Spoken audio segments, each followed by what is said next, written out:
안녕하세요. 3살 박이 남편 그래도 사랑해요의 작가 배윤주입니다. 오늘은 중기 치매 환자를 케어하는 방법에 대해서 말씀을 드려볼까 합니다. 그런데 사실 초기 치매는 조금만 옆에서 도와주면 일상생활을 하는 게 가능하기 때문에 보호자가 그렇게 힘들지는 않거든요. 그런데 이제 병세가 점점 이렇게 깊어지면서 중기 치매가 이제 시작이 되면 굉장히 케어할 부분도 많아지고요. 힘들어집니다. 그래서 중기 치매 케어하기에 대해서 오늘은 먼저 일부러 한 5가지 정도를 말씀을 드릴까 합니다.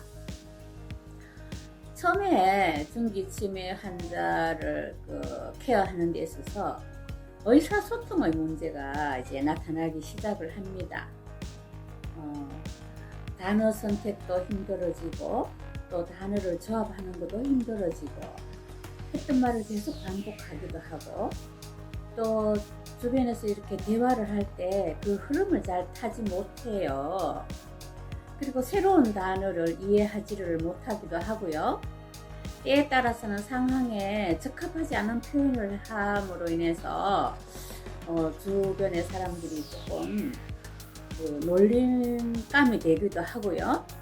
이러다가 보면은 자기도 모르게 이제 주변 사람들 때문에 이렇게 자기도 모르게 이렇게 욕설이 나오기도 하고요. 그러다가 조금 더 지나면 이제 말을 잘 안 해요. 본인도 이제 자존심이 있으니까 이제 말을 거의 안 하게 돼요. 그 대신에 이제 비언어적인 표현을 자주 사용하게 됩니다. 그래서 몸짓, 손짓 이런 걸로 이제 의사소통을 이렇게 하다가 보니까 좀 케어하는 게 힘들지요. 어떤 부분을 이야기하는지를 잘 모르니까요. 그래서 이런 문제가 생겼을 때는 환자의 눈높이에 맞추어 가지고 또 환자를 존경하고 품위를 유지할 수 있도록 무시해도 안 되고요. 그 사람을 폄하해서도 안 돼요. 이제 환자잖아요. 그래서 그 사람에 맞춰서 천천히 부드럽고 따뜻한 말투와 목소리로 알아듣기 쉽게 환자의 눈높이에 맞춰서 대화를 해줄 필요가 있습니다. 그리고 이제 의미 있는 활동을 이제 같이 해야지 될 그런 시기예요. 그래서 이 환자가 정상적으로 사고하고 행동하는 날이 그렇게 길지 않기 때문에 가급적 환자와 같이 하는 그런 의미 있는 활동을 많이 하는 게 환자에게도 굉장히 중요하고요. 또 보호자로서도 나중에 후회가 생기지 않도록요. 그렇게 해야 돼요.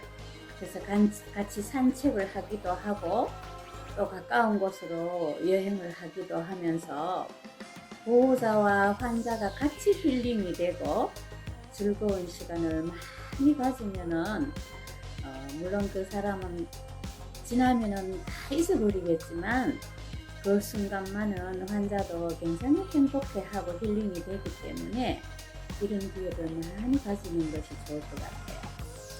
그 다음에 이제 문제가 대소변 문제가 나타나기 시작을 하거든요.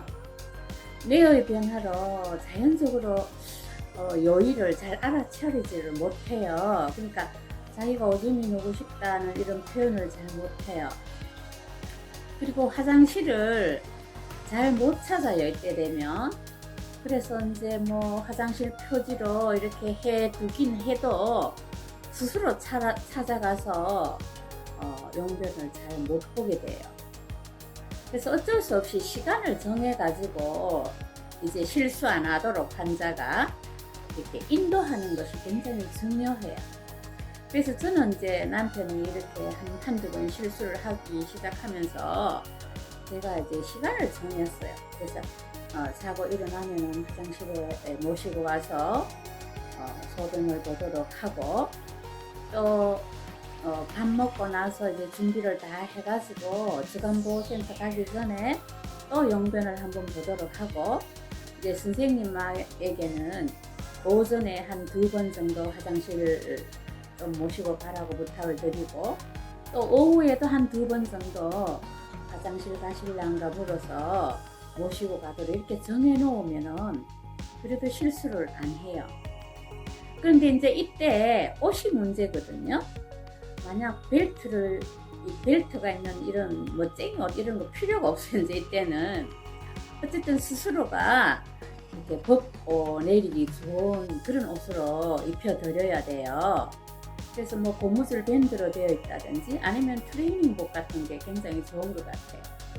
또 이때는 그래도 자신이 수치스러운 거 이런 걸 알기 때문에 이제 남자인 경우에는 그 요양보호소주님들이 대부분 여자분들이잖아요. 그래서 이분들이 바지를 내려주고 이런 걸 굉장히 싫어해요. 몸에 손대고 이런 걸. 그래서 그럴 경우가 생기면은 선생님들을 위협적으로 이렇게 막 탈치기도 하고 그러거든요. 그래서 좀 예민해져요. 스스로 이제 벗기 쉬운 이런 옷을 준비하도록 하고요. 이런 게 잘 안 될 때는 이제 초조해 보이거나 또 얼굴 표현이 굉장히 불안해 보인다든지 또는 걷는 속도가 이제 어기적 한다든지 이럴 때는 사실 화장실을 가고 싶다는 신호거든요. 이제 말로 표현을 잘 못하기 때문에 그런 이제 행동을 합니다. 그래서 그럴 때는 화장실로 이렇게 인도를 해서 그냥 옆에서 좀 지켜주고 조금만 보살펴주면 이제 실수하는 일은 좀 줄어들거든요. 그리고 잘 때는 이제 침대에 이렇게 강수포를 아예 이렇게 깔고 뭐 요를 그 위에다가 이렇게 깔고 해야지 이제 실수가 있기 시작을 하기 때문에 그런 건 꼭 필요한 거예요. 근데 이제 저도 끝까지 이제 침대를 같이 쓰다가 보니까 강수포를 이제 혼자만 깔아드리는 게 아니고 큰 소풍 갈 때 쓰는 매트 있잖아요. 그런 걸 이제 깔고 같이 자고 이렇게 했고요. 그 다음에 이제 목욕을 참 하기 싫어해요. 이럴 때는. 그래서 이럴 때는 어쩔 수 없이 이제 같이 봐라, 나도 이렇게 벗고 목욕하잖아, 이렇게 씻어야 된다, 그래야 냄새도 안 나고 다른 사람들이 좋아한다 그러면서 같이 벗고 같이 들어가서 이렇게 목욕을 하는 수밖에 없어요. 그래서 그렇게 자주 목욕을 하지는 못하지만 그래도 냄새도 나고 소변 실수도 한 번씩 하고 하기 때문에 될 수 있으면은 이렇게 목욕도 같이 하면서 이렇게 거부감이 안 일어나도록 이렇게 해야지 돼요. 그 외에도 이때는 이제 공격적인 행동이 또 자주 나타나거든요. 그래서 뭐 아파도 공격적인 행동이 나타나고 환경이 변화한다든지 이렇게 좀 두려운 생각이 든다든지 자기 자신이 이제 말로 표현을 못해서 이렇게 좌절을 하고 분노가 나타나고 또 초조하기도 하고 이러면 자기도 모르는 사이에 이렇게 공격적으로 행동을 하게 돼요. 그래서 이런 공격적인 행동이 나오지 않도록 옆에서 세심하게 보살펴주는 것이 필요합니다. 그래서 보호자가 환자 자신에게 굉장히 우호적인 사람이구나, 또는 나한테 정말 잘해주는 사람이구나, 이런 감정을 느낄 수 있도록 옆에서 굉장히 배려를 많이 하면서 사랑으로 케어를 해주면 환자도 행복해 하면서 공격성이 조금은 늦게 나타날 수 있게 돼요. 자, 오늘은 중기치매 환자를 케어하는 데 대해서 이렇게 4가지 정도를 먼저 말씀을 드렸습니다. 혹시 구독 안 누르시고 보시는 분이 계시면 구독 꼭 눌러주시고요. 좋아요, 알람도 눌러주시면 제게 큰 힘이 되겠습니다. 감사합니다.